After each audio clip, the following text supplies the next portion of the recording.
చిన్ని గుండెలా అన్ని ఆశలా ఇంకా ఎన్ని దాచినావో దాని లోపల ఏ ఊహలో ఇలా తేలవే అలా వింతలెన్నో చూపుతానే నాతో రా ఇలా చిన్ని గుండెలా అన్ని ఆశలా ఇంకా ఎన్ని దాచినావో దాని లోపల నా ఊహలో ఇలా తేలవే అలా వింతలెన్నో చూపుతాను నింగి నేల అయ్యనే ఇలా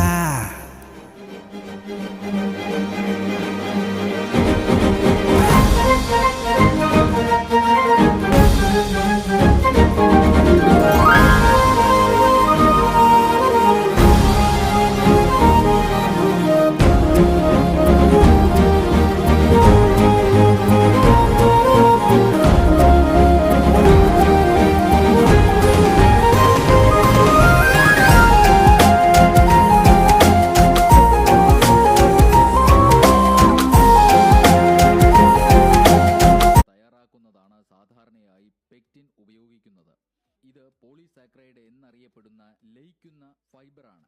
പോഷകമൂല്യമേറിയ ഫലമാണ് ചക്ക. ശരീരത്തിന് ആവശ്യമായ ജീവകങ്ങളും മൂലകങ്ങളും നാരുകളും അടങ്ങിയ പോഷകസമ്പന്നമായ നാടൻ വിഭവമാണ് ചക്ക. ഇതിലെ പോഷകമൂല്യങ്ങളുടെ സാന്നിധ്യം പലതരത്തിലുള്ള ജീവിതശൈലി രോഗങ്ങളെയും തടയും. ഭക്ഷ്യയോഗ്യമായ ചുളയിൽ ഏതാണ്ട് 74% വെള്ളമാണ്, 23% അന്നജം, 2% പ്രോട്ടീൻ, 1% കൊഴുപ്പ്. 100 ഗ്രാം ചക്ക ഏതാണ്ട് 95 കിലോ കലോറി ഊർജം സമ്മാനിക്കും.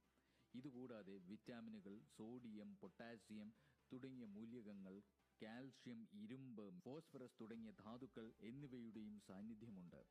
കൊച്ചി റിനൈ മെഡിക്കൽ സിറ്റിയിൽ കണ്ടെത്തിയ ഈ പുതിയ കണ്ടുപിടുത്തം ശരിയാകട്ടെ എന്നും ഇനിയും പല ക്യാൻസർ രോഗികൾക്കും ഈ കണ്ടുപിടുത്തം ഫലം കാണട്ടെ എന്നും നമുക്ക് പ്രാർത്ഥിക്കാം. ഈ കണ്ടെത്തൽ 100% രോഗികൾക്കും ഫലപ്രദമെന്ന് തെളിഞ്ഞാൽ ഇതൊരു ചരിത്ര നേട്ടം തന്നെയായിരിക്കും.